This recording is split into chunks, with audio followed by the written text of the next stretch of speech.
We're students in Human Behavior and Energy Consumption, a class at Indiana University.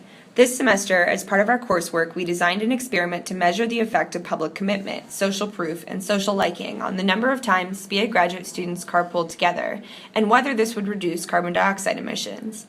While our project might not have resulted in a reduction in energy used for transportation by students, we did learn a lot about student transportation habits, attitudes, and areas for future improvement. We're Group 5, made up of Laura, Emily, Robin, and Dongchen. We wanted to focus on greenhouse gas emissions because climate change is an important issue that will require decisive action. The climate is warming as a result of an increase in certain gases, called greenhouse gases, that act as a blanket and trap heat. Although greenhouse gases are a critical part of maintaining an appropriate temperature for life on Earth, too many of these gases are being emitted, throwing off the atmospheric balance and causing the Earth to warm. Transportation is a significant contributor to greenhouse gas emissions, so reducing emissions in this area is critical and will require serious systemic changes in transportation behavior. Based on our calculations, the average car trip around Bloomington emits 2.436 pounds of carbon dioxide, and the majority of trips occur with only one person in the car. There is a lot of room for energy savings in the transportation sector because 20% of global carbon dioxide emissions can be traced to personal transportation. Carpooling with just one other person cuts the emissions per person in half, and regular carpooling can ultimately save a lot of energy. So we wanted to encourage people to move away from using personal cars and instead take the bus, bike, or walk. According to work from Cialdini, people want their behavior to be consistent with their public reputation. We wanted to use this to our advantage and encourage people to change their transportation behavior.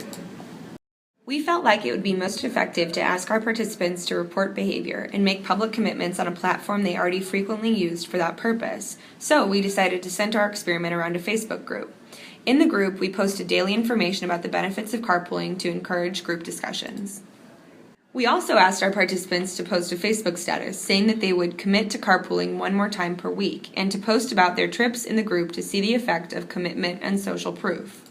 Before we shared information about carpooling or asked our participants to make a public commitment, we surveyed the group to learn more about their transportation behavior. We asked them to rank the types of transportation they used and to give us an idea about where and when they'd be willing to carpool. We saw the greatest opportunity for behavior change for things like running errands, so we amended our experiment to focus on carpooling on the weekends. We found that most participants took the bus to SPEA during the week, although not many people took the bus on the weekends. However, even though our survey indicated an interest in increasing carpooling on the weekends, we found that most participants used personal vehicles for errands and were not willing to carpool. We couldn't get our participants to make a public commitment or to post about carpooling trips like going to the grocery store or running errands. Hey, want to go to the bars? Yeah, our participants said they were willing to carpool to entertainment downtown, with unanimous interest in carpooling to the bar. Everyone loved the idea of a DD, but it turns out no one wanted to be one. We asked our participants to make a commitment on their Facebook page and share their experiences carpooling in the group. We shared fun infographics about carpooling. Unfortunately, we didn't get a single response. Although we had high hopes of changing student transportation habits, our post-intervention survey found essentially no behavior change from the start of our experiment. We were sad, but we weren't surprised. We learned quite a bit about how to put together a successful experiment by running an unsuccessful one. We learned that SPEA grad students don't have much room in their schedules for the types of commitment and engagement we wanted from them. Grad school life was getting in the way. We learned that SPEA students are generally quite an environmentally conscious bunch, so there wasn't much room for improvement in their transportation behavior. The amount of time we had to conduct our experiment within the constraints of a semester-long class also impacted the outcome. Finally, we learned that we need to aim for a much larger sample size in order to get enough data to test for an effect, especially when the results rely on self-reported data. If we could do the experiment again, we would focus on a simpler behavior change.